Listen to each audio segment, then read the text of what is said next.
This is VSiN by the Books on VSiN, the sports betting network. It is hour number 2, VSiN by the Books. Dave Ross here at Circa Sports Fabulous Las Vegas, Nevada. Our closer, the man in black today, Jensen Lewis, back home in Cleveland, Ohio here on this Thursday morning. And Jensen, that black was worn for the Atlanta Braves today. Is that fair? 0-7? And not saying the season is dead by any means, but for the Harry Potter fans out there, when you see the Dementors starting to surface and find their way in, that's usually bad news. So it's not over yet, people. You can lose the World Series in April. You can't win it. But I would say that the 95 Mariners, if you're a Braves fan, that's where I would put my hopes and dreams right now. That team did start 0-7. They found their way to the postseason. If any team can do it, it's the Braves. But boy, this off day could not have come at a better time for them to get home for their home opener tomorrow. They might need Ken Griffey Jr. and Edgar Martinez to suit up if that's the case. Let's get to it. Without further ado, is this news or a whole lot of noise? Corleone is a man who insists on hearing bad news immediately. Or just noise. Are you going to act like this is news? Just noise. This is noise. Let's separate the impactful from the insignificant with one simple question. News or noise? Okay, Jensen Lewis, we do believe we know what the Titans are going to do at 1. We believe it. A lot of things can change. The April draft, it's April, people. It's coming up here in a couple weeks. So we assume, you know what happens when you assume, Titans going to take a quarterback at 1. It looks like that's going to be Cam Ward. What about 2 and 3? Well, Shefty from the Worldwide Leader is saying that neither the Browns at 2 nor the Giants at 3 are interested in drafting a quarterback. Jensen, news or noise? Well, I think that we're seeing, and great friend of the program, Diana Rossini, you mentioned, and we brought up that her reporting indicated that there is a growing sense that the Browns could be in the market to go get Kirk Cousins from the Atlanta Falcons. And if that's true, then there's credence to this reporting from Adam Schefter that the Browns will not take a quarterback at 2. Instead, it's sounding more and more, at least up here in Northeast Ohio, that Abdul Carter could be a guy. Travis, I tell you what, Andrew Berry has talked more glowingly. Get someone who talks like Andrew Berry about Travis Hunter. That's the relationship goals right there, DR.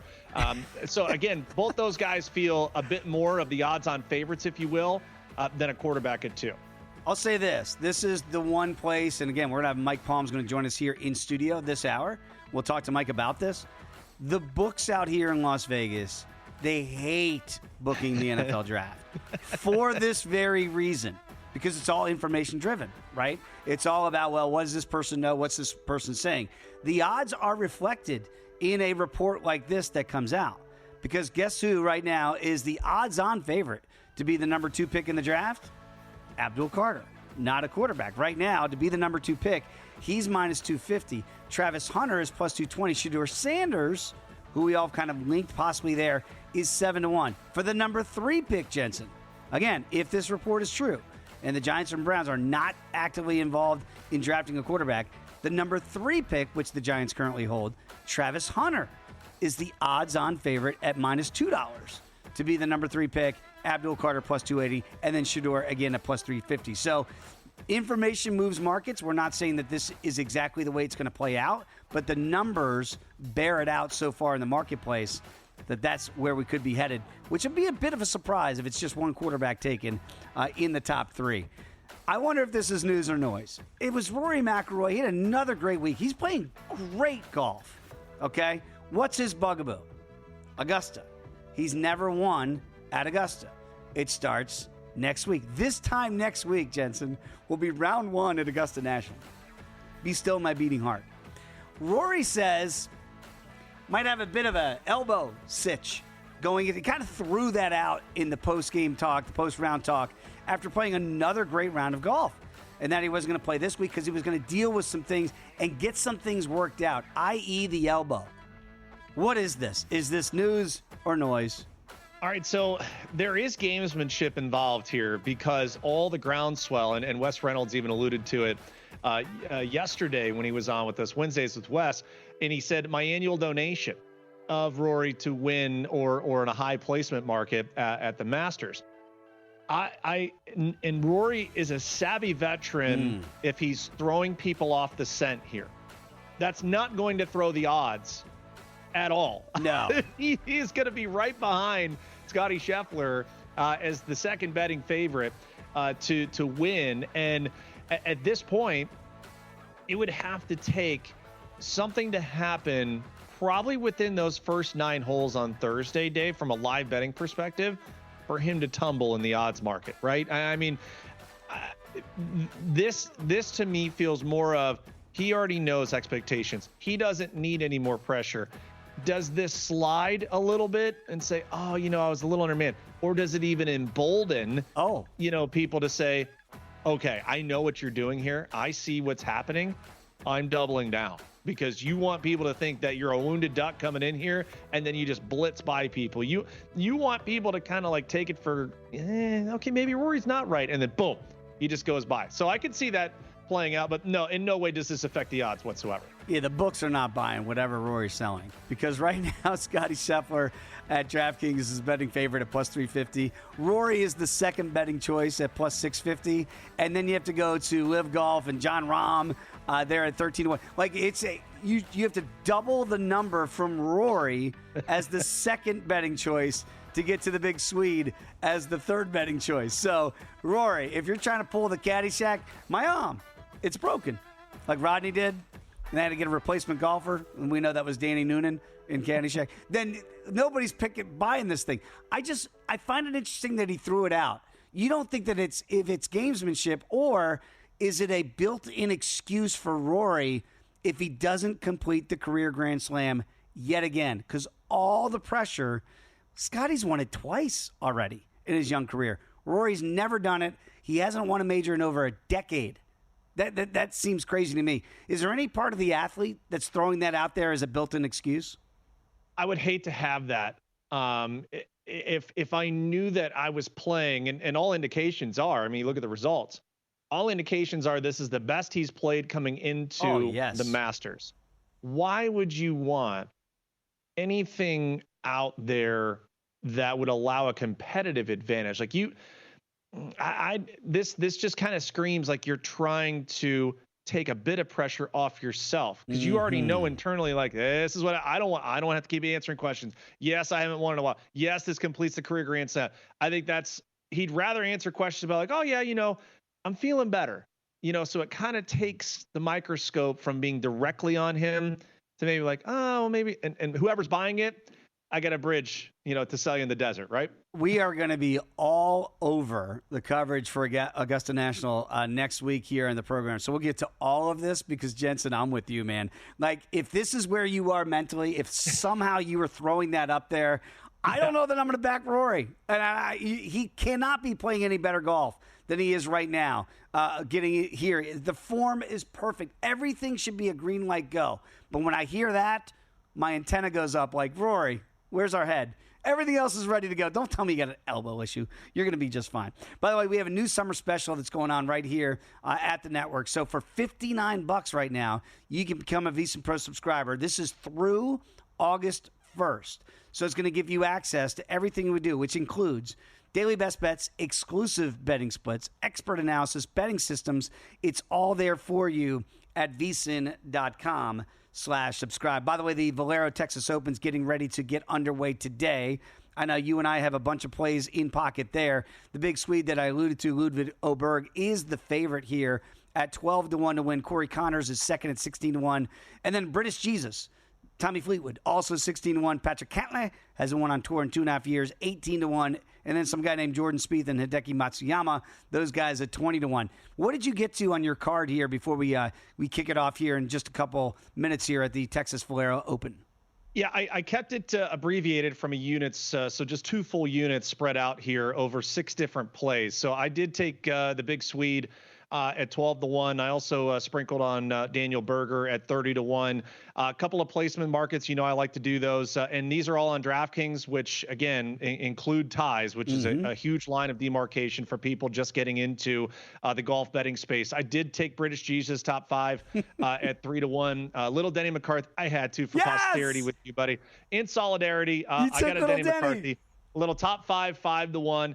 Then I went a little bit further down the board here. Corey Connors to finish top 10, plus 170. And then Tony Finau in the top 10 at plus 320.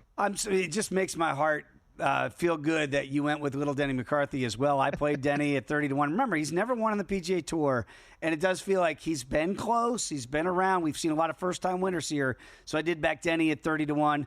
I don't know if this is paying a little homage to Val Kilmer and the sad news yesterday, but I did play Maverick McNeely. Got him upwards of 52-1 here at Circa. So really like the number for a guy that, again, similar profile as a Denny McCarthy. Really streaky with that putter, but when it's on, it can really be on there. So it did play that one at a little bit of a longer shot there for Mav at 52-1. And then had to tail Wes Reynolds with some of those longer plays that we talked about yesterday here on the show. Did play Bud Cauley as well. So hopefully the good health for Bud continues now that he's back in the PGA Tour. And he's playing like that guy that Wes was alluding to yesterday. Maybe that prodigy that we all thought was going to come before he got in that car accident.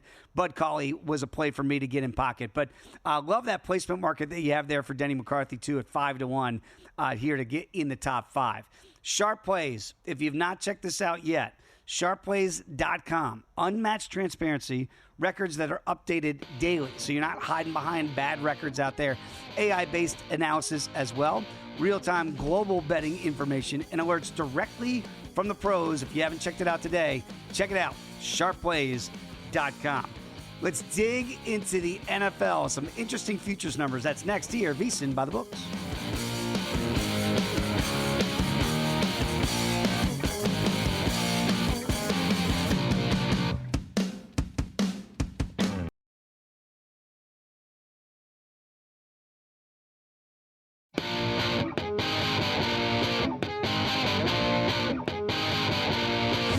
Tuned in to VSiN by the books, right here on VSiN.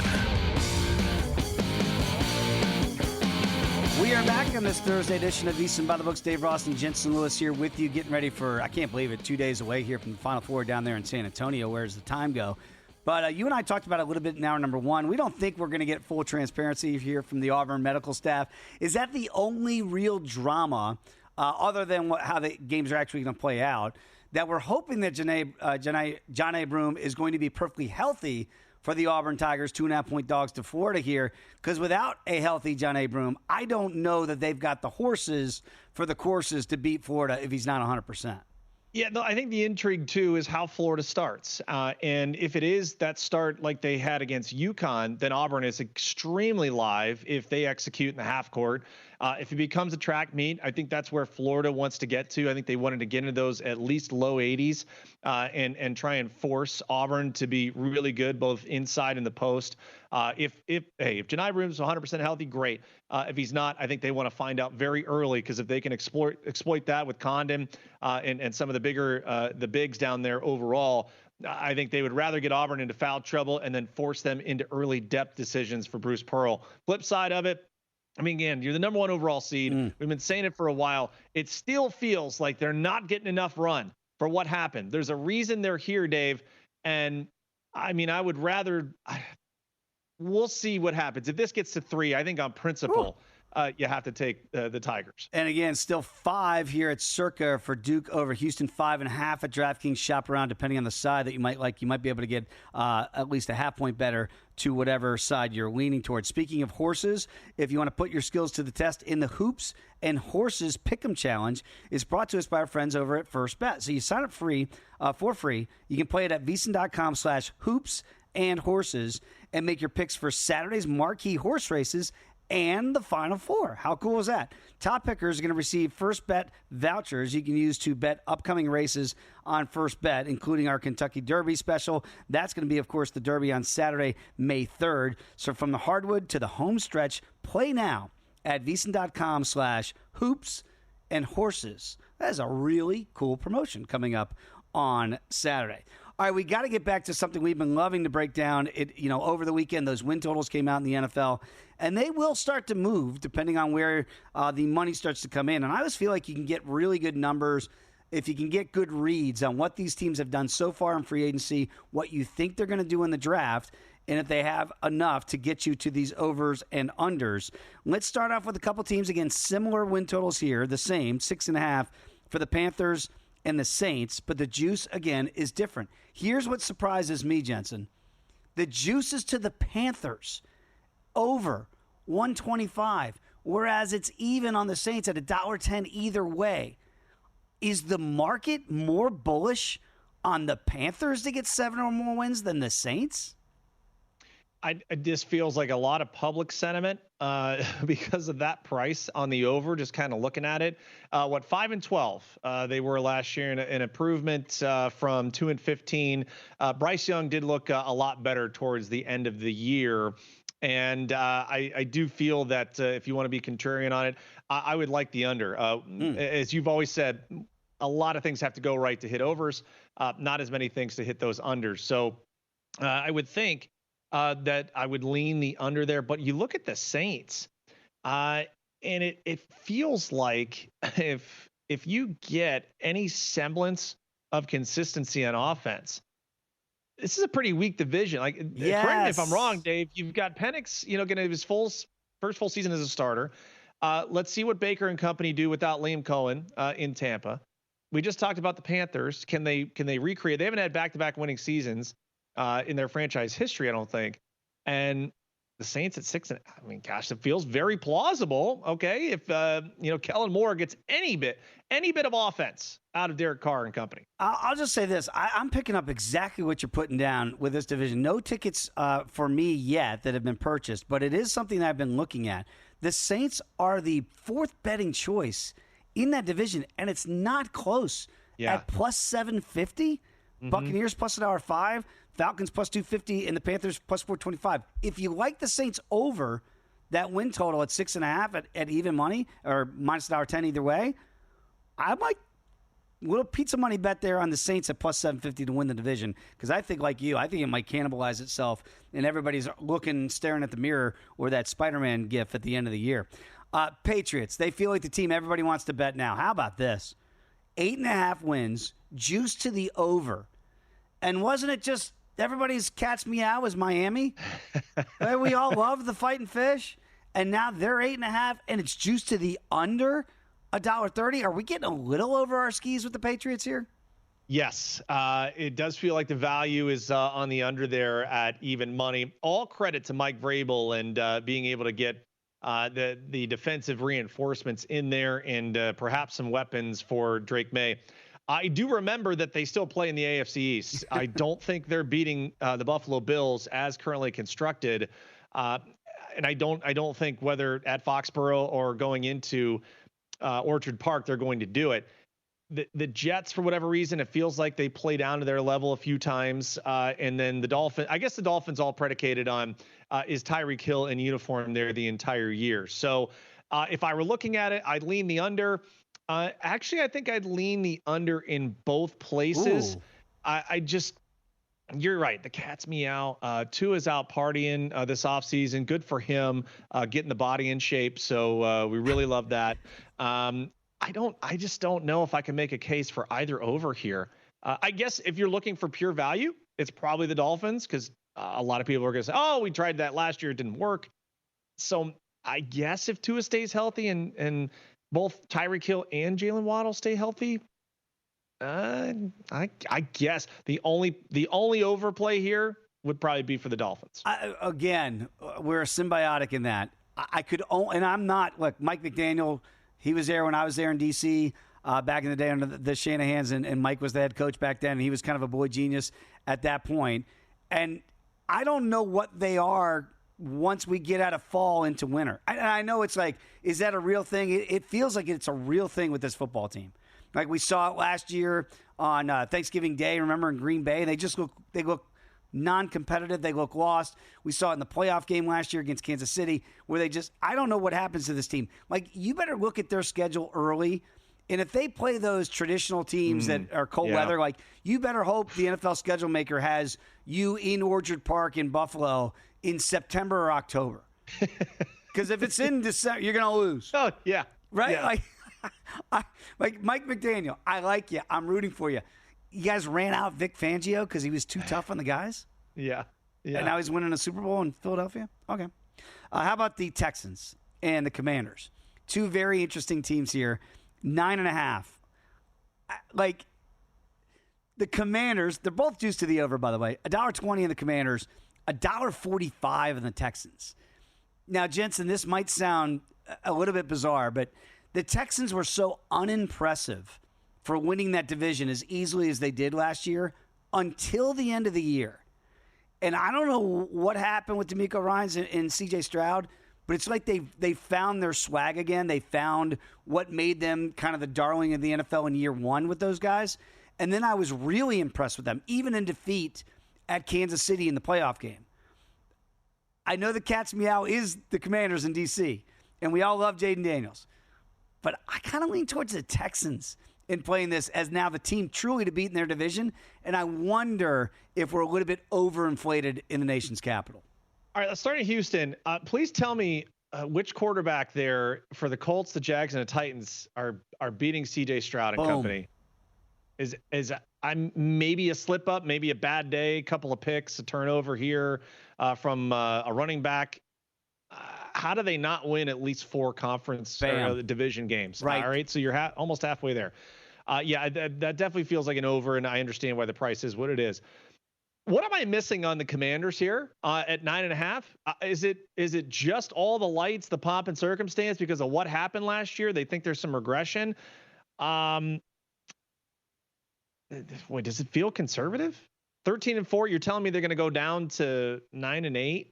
I don't know, man. I kind of lean the over. Well, they're the bigger question mark. If you're betting this one, I think that the question mark is there. I'm with you. I love the handicap in the Texans. We always talk about it. You should look at the division first and try to figure out X's and O's. How many wins theoretically should they get in that division? I'm with you. 4-2 feels like conservative, that you're almost halfway to that win total.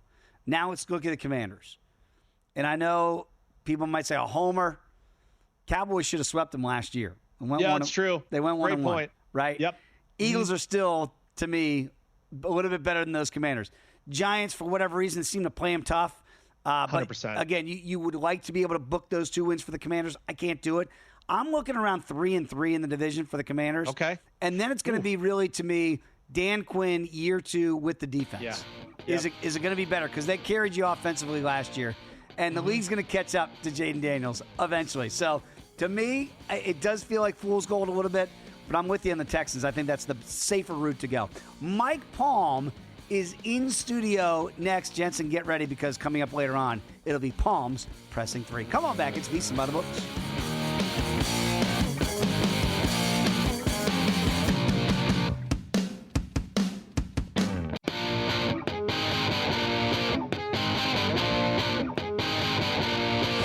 Tuned in to VSiN by the Books, right here on VSiN. We are back, VSiN by the Books on this Thursday edition. Dave Ross and Jensen Lewis. Next hour, we're going to have Lou Finicaro join us at the beginning of hour number 3 to break down a sneaky good UFC card in advance of UFC 314 next week.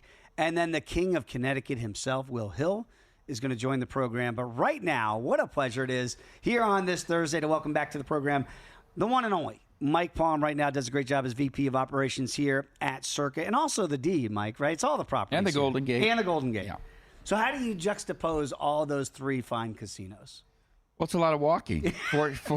Fortunately, it's not the Strip, and it doesn't take me 45 minutes to get from one casino to the other, so they're only 2 blocks away. But, yeah, you try to sparse out your time so that you're, get eyes on every property every day so that, things don't fall by the wayside because all the attention is on the big blue albatross here. It is, and it does feel like that's what I look at, Jensen, every morning when I walk in here, behind me here. We've been talking a lot about the Final Four here. Mike, want to get your thoughts on that. And it does feel like we've got to be like Hawkeye and Pierce and figure out the mash unit for Auburn if Johni Broome is not going to be 100%. I'm surprised this number hasn't moved. It's still 4 to 2.5, and it stayed right there. Do you anticipate this number moving before we get to Saturday? Unless we get more info. I mean, Florida's been sloppy here. Connecticut very well could have beaten them, and then I thought Texas Tech had them here on Saturday. They had them, and they let them off the hook, right, as Denny Green would say. So, I mean, I think that factors into the number. Heading into the tournament, I thought Florida was playing the best ball of anyone. And so, Auburn's answered every call here in the tournament, despite the injury concerns. So, if it gets to 3, I don't think it'll last long because I think people will scoop up the Tigers at 3. Yeah, Mikey, I tend to agree, and we've seen that total come down a little bit. I know Dave and I talked about it yesterday. John Ewing at Covers brought up a great point. 9 teams before Houston that have played in their home state have won that Final Four game. The more I look at it, and I kind of side with you too, where Florida's been sloppy. If they come out the way they did against UConn, Auburn could definitely get at them. Duke has yet to be punched in the face, and for us to see kind of where they are facing this kind of defensive crew in Houston, is Houston the elixir right here? Is that the team that can finally slow down Duke's offense? Well, it's a much anticipated matchup because the way they play half court, nobody gets shots in rhythm against them. They just do not. They take everybody out of their rhythm. I was at a Houston game in the early season tournament here. They talk so well defensively, right? They communicate so well. Bobby Hurley said it's like they have 6 guys on defense when they're playing in the half court. So I think they have more shooting depth than they've ever had. The more guys that can stroke from long range.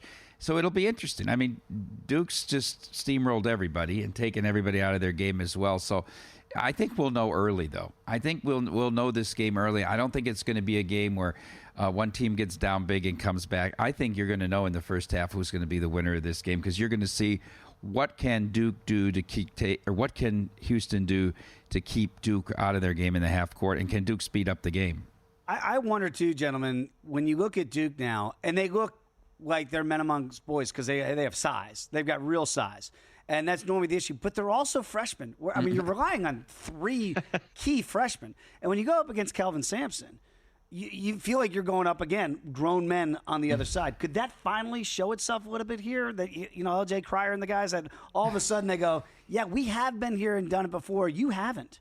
Yeah, I think the talent wins out, though, here, Dave. I thought that this number could potentially be higher than 5, actually, looking ahead to this game. And I said, where does this number come in? I could see it being a 6. I would have made the number 4.5. It's 5. I think it could only go up.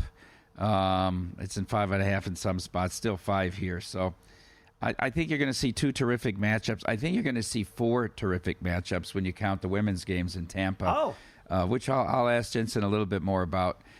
In the pressing 3. But, I mean, think about the fact that you have the top 4 ranked teams from both the men and the women. Now, UConn was a 2 seed, but they were ranked 3rd in the final poll. So you have the top 4 teams in the final poll make both Final Fours. That's a pretty special year. Jensen, it is. Are you picking up that vibe there? Because we don't know what Palm's pressing 3 is, what it's going to be. But he just gave you a little window. Are you prepared? I am. Well, Maria Marino, a great friend of the show. When we were back and looking at where the Final Four could possibly be, I think we were both in step there. So anxious to hear from Mikey. Also, Mikey, yesterday and even the day before, we get our second round of fake aces. Who made the list for you? Well, you got some redemption here with fraudulent Framber. Fraudulent Framber got touched up early and often yesterday against the Giants. So a lot of the fake aces that had tough first outings came back strong, right? Including Logan Webb in his second start. I, of course, bet Peralta under 17.5 outs. I said, this is ludicrous. How can they ever put it over 15? Oh, he cruises through 8, right? And your guy Lopez, of course. Lopez is like Jake Ottinger. I mean, he feasts on the weak teams, right? And then when he comes up against a good team, that's where you see the fake ace. Sonny Gray, who I don't even know if you can call him an ace anymore. Of course, he imploded yesterday. Yeah. But I look at it, too. Only 5 games, by the way, on the Major League Baseball docket today. How's the action been here for Circa for the first week of Major League Baseball? Are you seeing a lot of people the interest in ticket sales? Yeah, I mean, we're getting good, right? I mean, everybody wants to bet these short-term things, right? I mean, everybody wants to bet the Yerfy Nerfy and first fives. You get more of that than you get full game sides. Really? I'll tell you. It's other than the Dodgers. Other than people just laying the $2 on the Dodgers every single day and going to the window. Meanwhile, the Padres are 7-0 and they're preparing for their wild card series. Yeah, that's the beauty, right? I was just saying, I was texting Adam Burke yesterday, who had a chance to go out there, and I said, God, this offense for Cleveland is so bad to watch. But on the flip side of it, we're talking about the Braves before we came on here, and I was trying to relate it to, hey, we've seen good teams start out badly and then be able to round into form. Mike, I don't know. I mean, these aren't the 95 Mariners coming through here, and I'm anxious to kind of see tomorrow where they are for their home opener. Let me ask you, what number would you make, speaking of the Padres, what number would you make at Wrigley tomorrow, Padres, Cubs, for the Cubs home opener, especially the way the Cubs just made a mockery of Sacramento there against the Athletics? Oh, that's going to be in the pressing three. About how that ballpark. So we won't comment. We were hiding the mic, so you didn't comment. hear that. Okay. I mean, we won't comment on that.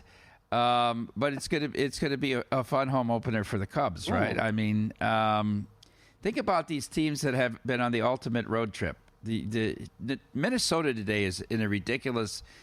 We call it the Jensen Lewis, but we used to call it the Malinsky, right? Wait, 2 months of spring training, then 2 road series. And, oh, by the way, you open at home at 10 a.m. Noon there, right? Yeah, I mean, there's no breath at all. At least the Cubs get a break, and they get to play tomorrow off the Malinsky. The Twins has the ultimate Malinsky, a 3-month road trip and now an opening game in the morning. So I look to fade the Twins today in that spot, actually. I wish I was at Wrigley tomorrow because it'll be an unbelievable atmosphere, especially all the joy of them rebounding and having the great series in Oakland and Tucker doing well and hitting a bunch of home runs and the bitter taste of Japan is out of their mouth quickly. Yeah, they're already back to 5-4 in first place right now in that division, or right behind the Cardinals rather. But by the way, Houston, you can get plus money on Hunter Brown today against Joe Ryan in that opener for Minnesota at home, plus $1.05 on the Stros. Do you like that side, Jensen? Well, I was thinking of the Super Malinsky here, Mikey. Circle that Cleveland Guardians getaway day on Sunday because they still got to go to Anaheim for the weekend series. So that's three road trips or 3-city road trip to start out for them. No favors done. I'm going to look at the numbers here in the break, guys, before we have Palms pressing 3 just to see if anything's moved. But yeah, what a horrible spot for the Twins. I agree, Mikey, wholeheartedly. Speaking of the Twins, right? How about on Sunday? So on Sunday, I bet Bailey over, right? Over outs. Of course, he's got, what did he have, 38 pitches in the first inning? Yeah. And then I said, he's not going to make it through 2. What's wrong with him? He can't find the strike. Oh, and then we find out he was on an IV an hour before the game. Baldelli said, we thought about maybe scratching him, but that's not what we do. Are you kidding me? Not what Sell we do. this team. Fire this manager. This is an absolute joke. Did you see the new Twins network? They premiered before opening day. They had the pre-produced piece narrated by Bob Costas. It was about the Guardians.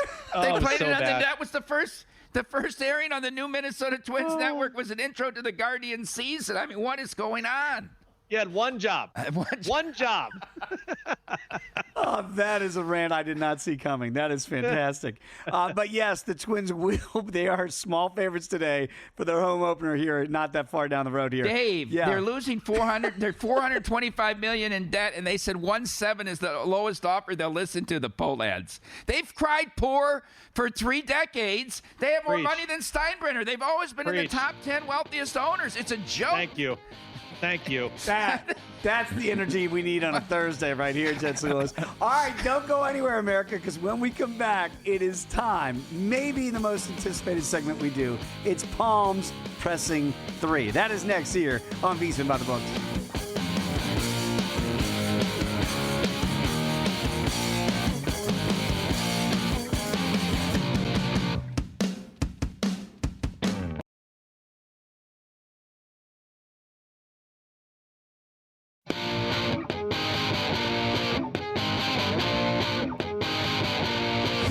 Tuned in to VSiN by the Books, right here on VSiN.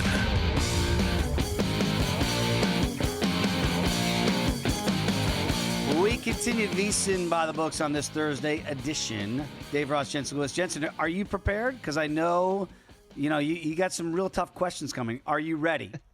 Always. Okay. Without further ado, then, it is time for Palms Pressing 3. Pressing? Yes, I say it's pressing. This is Palms Pressing 3. Now, my mother told me never to answer a question with a question. Sir, my client has answered every question asked by this committee with the utmost sincerity. All right, Jensen, here's the softball.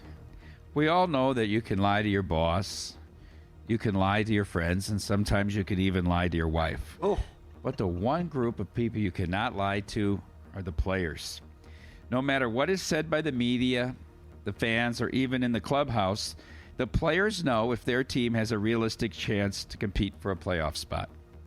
Jensen, as the early season hope morphs into the summer, and it becomes obvious that your team is simply not good enough to compete for a playoff spot, when does the player transition from being singularly focused on the success of the team to a self-preservation mentality where their individual stats and performance are vastly more important than those of the whole? We probably, and having gone through one of those, actually two of those iterations, 2008, when we traded CC Sabathia before the deadline to Milwaukee, the proverbial waving of the white flag, right? Where then all of a sudden the mindset was, okay, we've given up. We've traded our best pitcher. We did it 2 years in a row, Mikey. If you remember, the next year we traded Cliff Lee, who won the Cy Young in 2008, going 22-3, and we also traded Victor Martinez. And so it's probably one of the quietest road trips I think I've ever been on. How about this?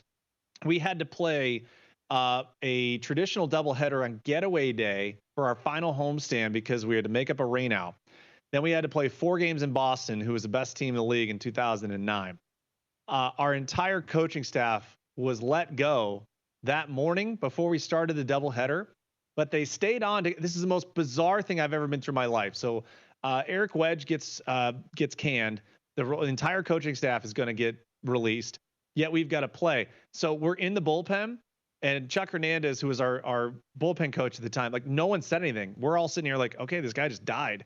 Like what are we going to do? So no one says anything at the top of the first. So we get 2 outs. And Chuck turns to everybody and goes, guys, going to be fine. We're still here.